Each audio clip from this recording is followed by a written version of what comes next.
Nah, baik, terima kasih telah meluangkan waktunya untuk hadir pada sore hari ini untuk menghadiri webinar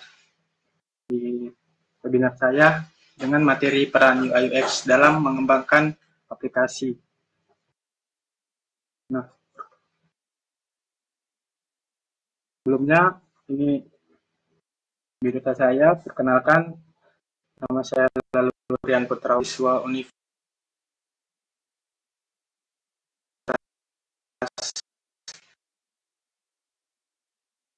Teknologi.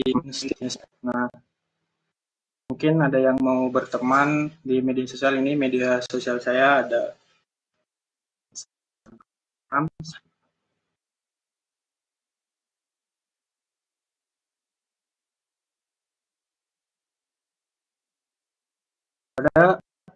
terus agenda pembahasan kita pada hari ini adalah yang pertama itu ada pengertian UI UX, terus yang kedua ada perbedaan UI UX, yang ketiga ada pentingnya UI UX dalam sebuah aplikasi, yang keempat penerapan UI UX, dan yang terakhir adalah case study-nya.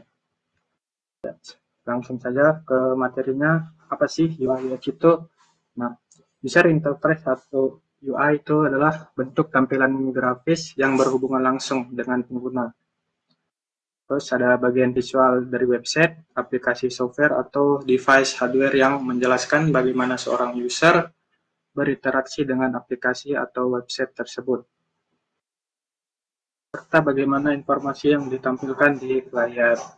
Untuk user experience-nya atau UX itu adalah pengalaman pengguna atau user saat menggunakan atau berinteraksi dengan sebuah produk, termasuk emosi dan perilaku yang terjadi.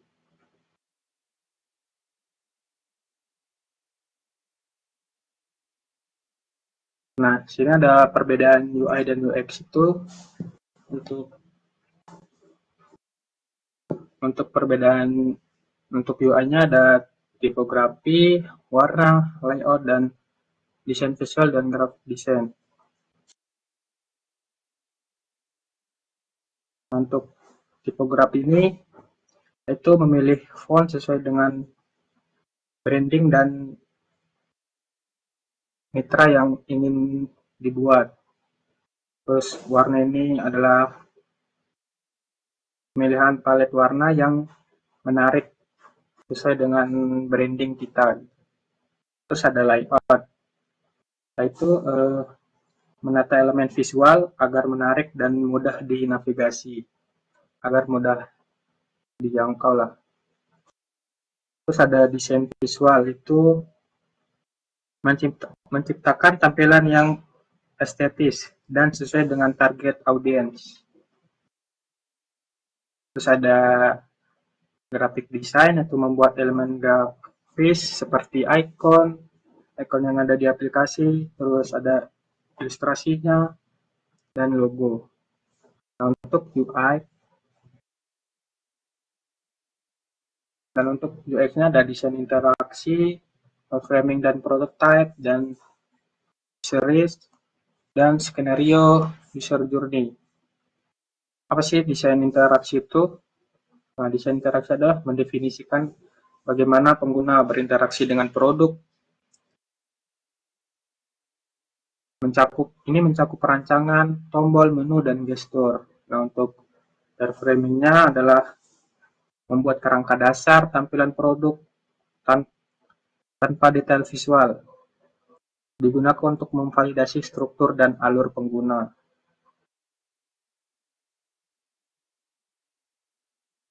Terus ada user research,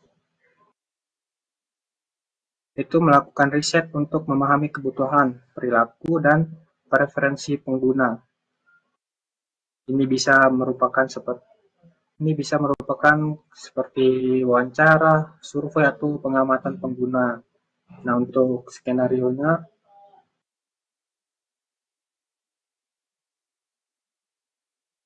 ini membuat cerita tentang bagaimana pengguna menggunakan produk dalam situasi yang berbeda, membantu konteks penggunaan dalam mengidentifikasi potensi masalah. Yang terakhir untuk user journey-nya itu memvisualisasi langkah-langkah yang dilakukan pengguna saat berinteraksi dengan produk. Ini membantu mendefinisikan titik-titik yang perlu diperbaiki yang ada di aplikasi, semacam kayak bug gitu, pun error atau tombol-tombol yang nggak bisa ditekan gitu.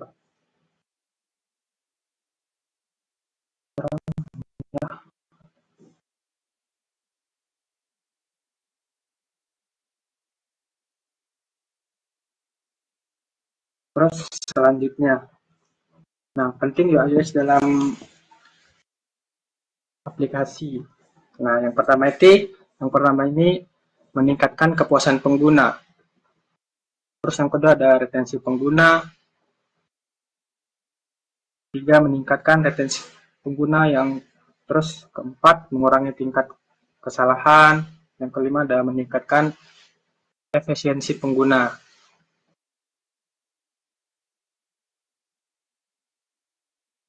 Meningkatkan kepuasan pengguna ini adalah salah satu tujuan utama dari UI/UX design.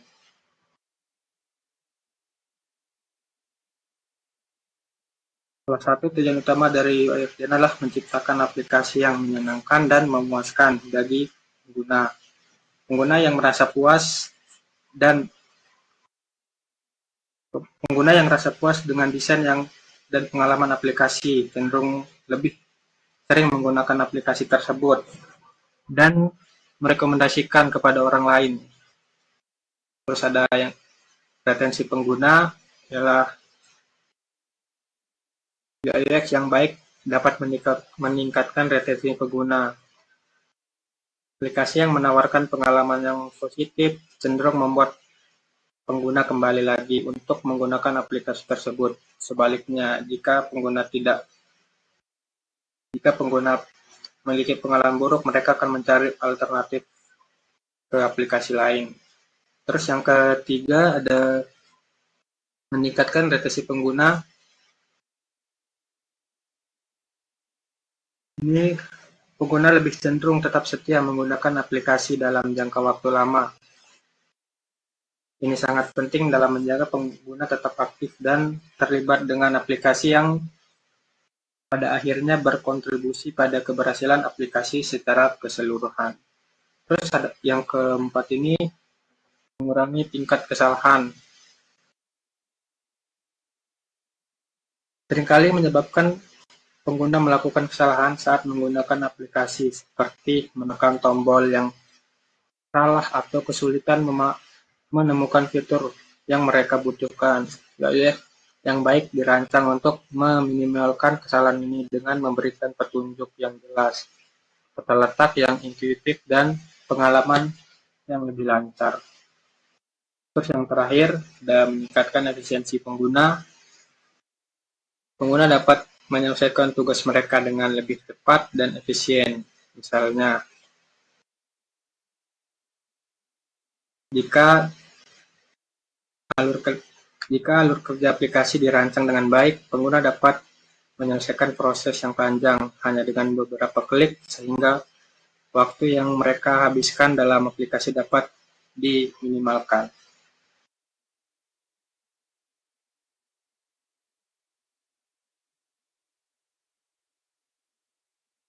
Terus selanjutnya ini adalah contoh penerapan UI/UX dalam aplikasi Gojek. Untuk user interface-nya ada desain dan animasi yang menarik. Konsep desain Gojek sangat friendly dan informal. Desain tersebut berhasil membuat pengguna merasa dekat dan relate dengan layanan yang tersedia. Terus yang kedua ini ada pengguna icon.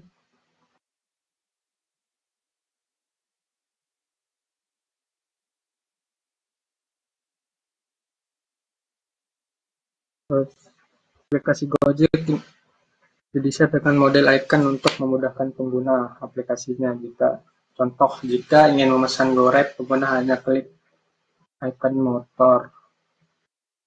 Terus ingin memesan makanan, pengguna hanya mengklik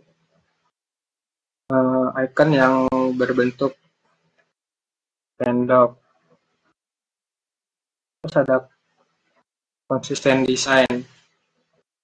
Desain yang konsisten membuat pengguna lebih familiar dengan setiap fitur. Pengguna pun lebih mudah dan cepat memenuhi kebutuhannya.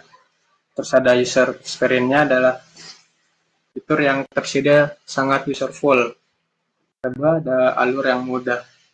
Yang dimaksud dengan fitur yang tersedia sangat userful ini adalah Gojek itu menyediakan banyak fitur yang menjadi favorit para usernya atau para penggunanya seperti GoRide, GoCar, dan GoFood. Terbukti pengguna Gojek sekarang kurang lebih sebanyak 190 juta pengguna.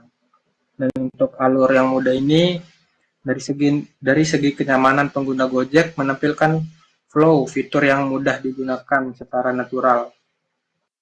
Terus ada alur pemesanan yang mudah dilakukan. Misal pengguna ingin memesan GoRide, pengguna cukup klik ikon motornya dan secara otomatis akan muncul hasil rencana perjalanan lengkap dengan biaya pemesannya. Kemudian ini membuat pengguna dapat memesan GoRide tanpa effort yang lebih.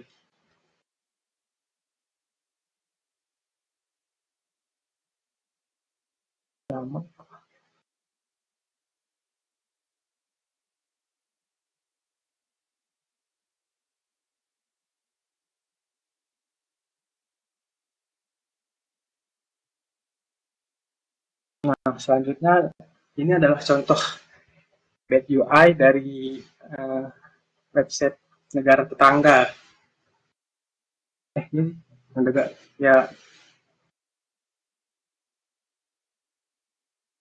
Ini dari malaysiabase.com. Ini halaman website utamanya ini membingungkan karena tombol-tombol yang ditampilkan tidak beraturan. Ada huruf tulisan sangat kecil hingga susah terlihat. Nah, terus selanjutnya tidak ada peta alur website sehingga memungkinkan visitor web kebingungan mencari sesuatu di website ini. Ada desain website yang tidak beraturan dan warna sesuai, tapi karena hanya tidak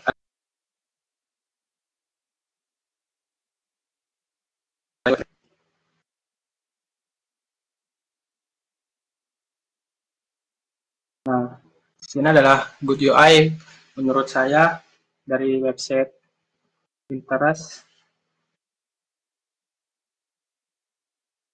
Desain termuka atau UI Pinterest ini memang seringkali mendapat pujian karena sangat bagus dari segi grid, layout yang intuitif, navigasi yang sederhana, fitur painting yang unik, terus estetika yang menarik. Untuk kelebihan grid atau layout yang intuitif ini adalah Pinterest menggunakan tata letak dan grid yang sangat efektif untuk menampilkan berbagai macam pin gambar.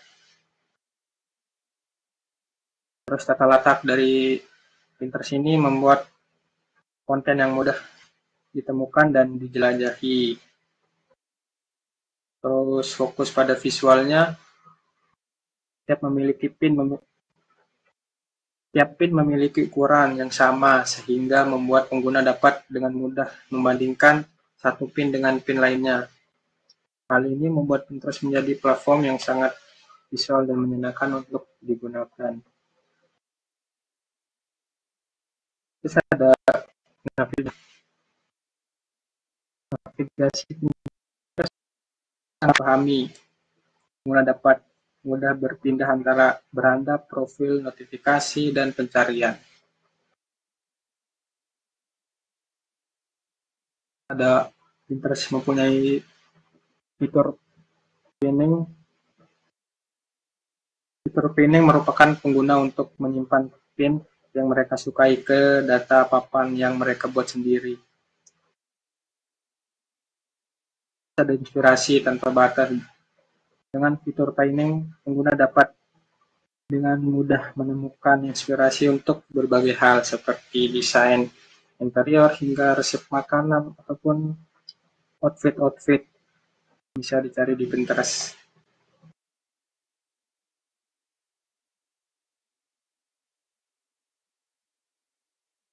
Untuk kelebihan dari website ini mudah digunakan, bahkan pengguna baru pun dapat dengan cepat memahami pengguna Pinterest. Dan fleksibilitas, pengguna dapat menyesuaikan Pinterest dengan preferensi mereka dengan membuat papan mengikuti pengguna lain yang mencari topik yang diminati.